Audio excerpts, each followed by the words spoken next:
Halo semuanya, perkenalkan nama saya Hidayat Nurfalah. Pada video kali ini, saya akan mempresentasikan tugas kuliah saya, yang dimana tugas tersebut kami disuruh untuk mengimplementasikan Convolution Neural Network pada dataset CIFAR 10. Neural Network ini biasa lebih dikenal dengan CNN. Oke. Dalam presentasi ini saya akan menjelaskan mengenai alur pembuatan model CNN mulai dari persiapan data, preprocessing, data augmentation, perancangan model hingga ke proses training. Tanpa berlama-lama lagi, mari kita mulai ke pembahasannya. Oke, kita sudah masuk ke dalam Google Colab di mana tempat saya merunning dari kode Civar 10 itu, ya kami menggunakan Google Colab lebih karena di sini sudah banyak library yang bisa diimport, jadi kita tidak perlu untuk menginstal ulang library yang ada. Nah, langkah pertama yang dilakukan seperti yang saya sampaikan tadi, kita harusnya mengimpor library yang dibutuhkan. Pada bagian ini saya menggunakan beberapa library utama seperti TensorFlow dan Keras untuk membangun model CNN, NumPy untuk pengolahan data, Matplotlib untuk visualisasi gambar, serta Skitlearn untuk membagi data, training, dan validasi. Ya, di sini kita menggunakan library TensorFlow karena Python sekarang itu sudah tidak bisa lagi untuk menggunakan keras ya. Jadi harus disertai dengan TensorFlow. Oke, selain itu saya juga menonaktifkan warning agar output program lebih bersih dan mudah untuk dibaca. Nah, di sini kami memuat dataset Civar 10, di mana di sini telah disediakan bahwa dataset Civar 10 itu tinggal di-download aja. Di sini kita melihat ada Xtrend, Ytrend, dan Yxtest, Ytest. Dan ya, ini adalah dataset Civar 10. Di mana Civar 10 itu merupakan sebuah dataset yang terdiri dari 60.000 gambar yang berukuran 32 dikali 32 pixel yang terbagi dalam 10 kelas objek. Nah, kita akan melihat objek apa aja sih yang ada di dalam sini ya. Nih, kita akan melihat objek apa aja sih kira-kira yang ada di dalam sini. Nah, kita sudah mencoba untuk mencoba datanya ya. Nah, di sini kita lihat data apa aja yang ada di dalam Civar 10 ini. Dan di sini kita membagi untuk data percobaan itu ada sekitaran 45.000. Dari 60.000 tadi ada 45.000 data yang digunakan sebagai data uji coba, data latih, dan ada sekitaran 5.000 data, enggak sekitaran, memang 5.000 ini. 5.000 data yang digunakan sebagai validasi serta untuk testing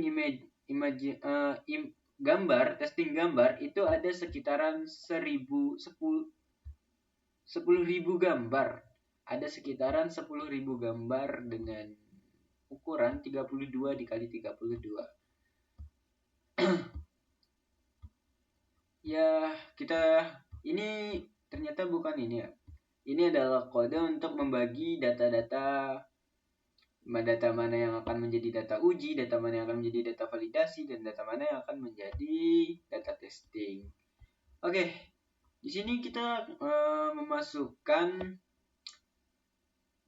kita sudah tahu ya bahwa tadi ada 10 kelas objek dari data Civar 10 itu, ya dimana ada pesawat, ada mobil, ada burung, ada kucing, ada lain sebagainya macamnya lah pokoknya. Nah,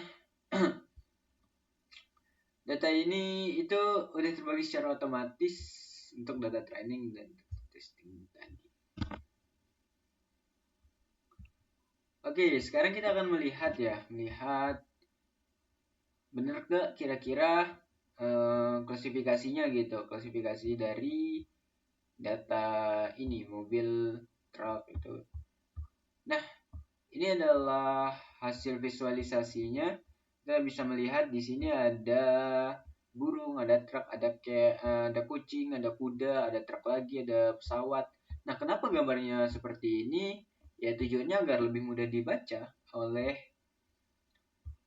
oleh algoritma CNN ini. Jadi ini adalah bentukan dari data-data itu. Ada burung, ada mobil, dan semuanya sepertinya sudah sesuai untuk dilatih. Ya ini bisa dibilang sebagai data untuk latihan.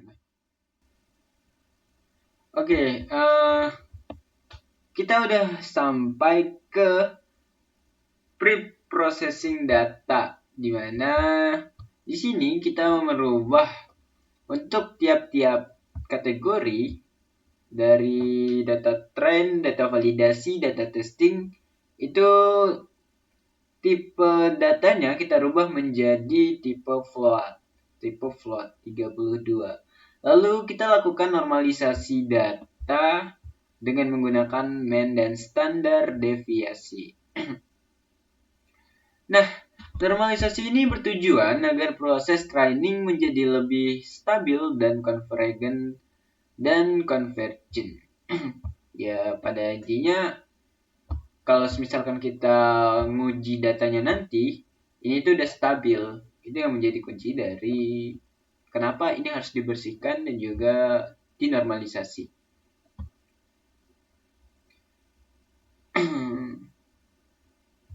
Oke, sekarang kita masuk ke seksi data augmentation. Nah, data augmentation ini itu untuk apa sih sebenarnya kan? Ya, tujuan dari data augmentation itu sendiri yaitu adalah untuk meningkatkan performa model. Teknik ini digunakan untuk menambah variasi data, mengurangi resiko overfitting, dan di antara beberapa teknik augmentation yang sering dilakukan antara lain adalah rotasi gambar, pergeseran posisi, ya seperti ini rotasi gambar, ini pergeseran posisi, perubahan warna, ya ini dibolak-balik gambarnya, di zoom, di ini kecerahannya dicoba dan segala macam yang ada di sini. Nah, tujuannya supaya misalkan gambar itu hanya diuji dengan cara yang lurus, ya gambar tersebut kalau misalkan kita masukkan foto dengan gambar kuda terbalik, si model ini dia tidak akan bisa untuk memprediksi jika kita tidak menggunakan data augmentation ini. Jadi itulah fungsi dari data augmentation yang jika kita menilainya secara singkat. Oke, sekarang kita akan masuk ke dalam model. Kita akan masuk ke dalam arsitektur model CNN. Nah, di sini saya membangun model arsitektur CNN. Model ini terdiri dari beberapa lapisan utama. Yang pertama yaitu adalah convolution layer untuk ekstraksi fitur-fitur. Ya, ini convolution 2D dengan batch normalization ini. Dan yang kedua itu ada batch normalization, ya ini batch normalisasi. Batch normalization itu untuk stabilitas training supaya kalau nge-training nanti datanya bisa stabil. Kemudian ada max pooling untuk mengurangi dimensi data. Ya, max pooling di sini kita gunakan ya supaya dimensi datanya tidak terlalu besar gitu. Kemudian kita juga menggunakan metode dropout untuk mencegah overfitting dan dense layer sebagai classifier. Ya, ini kita menggunakan dropout sini kayak ini. Dan ada juga kita menggunakan dense sebagai classifiernya. Nah, ini dia. Kemudian kita akan melihat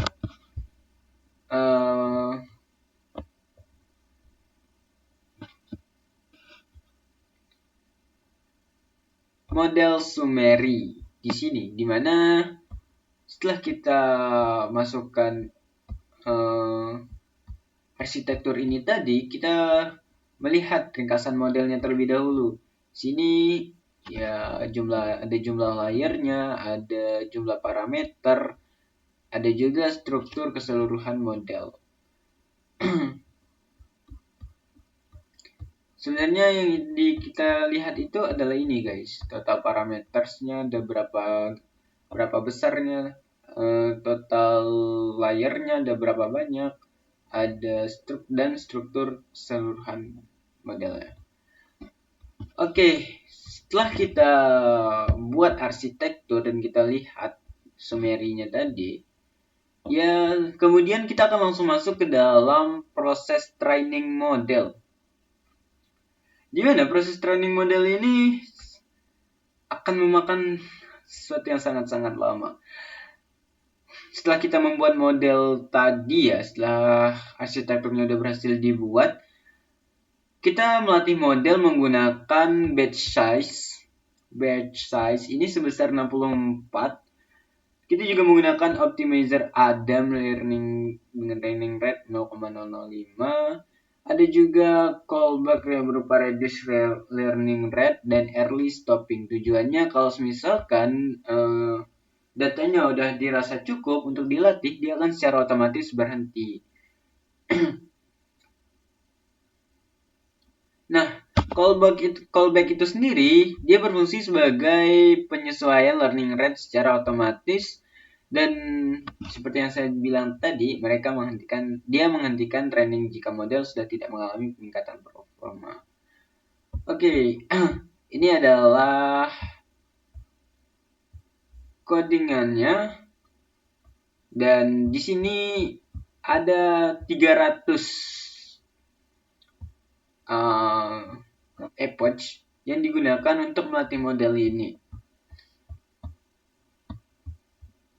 Dan ini memakan waktu yang cukup lama dengan estimasi kurang lebih itu sekitaran 2 jamnya.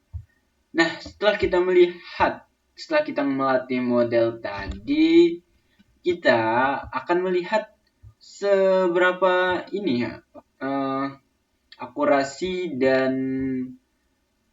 loss evaluation-nya, akurasi dan kesalahan prediksi lah dari model tersebut. Dimana yang garis ungu itu untuk modelnya yang trend loss tuh, pas percobaannya dia gagal, dan yang di garis ini itu pas divalidasi dia gagal. Nah, ternyata di sini sewaktu sekitaran 50 kali percobaan, di waktu epoch-nya tadi 50 kali percobaan, dia baru sampai di sekitaran 0,8 lah, 0,85 gitu, 87 lah gitu. Nah, setelah dia sampai ke sekitaran 250, itu akurasinya udah tinggi banget, udah mencapai 0,9. Ya, ini sudah lebih dari cukup gitu.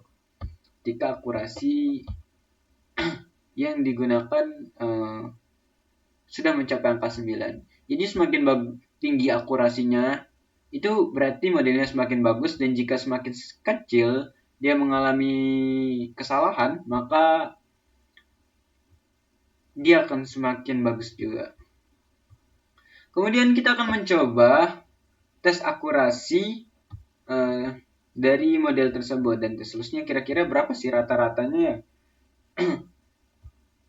Nah, setelah kita lihat tes akurasinya itu mencapai 0,90 dan hampir mendekati 1. Jadi bisa dikatakan model CNN ini sangat bagus untuk mendeteksinya. Ya, meskipun dengan tes loss-nya 0,41, ini juga termasuk ke dalam tes yang besar ya ketika kita memprediksinya.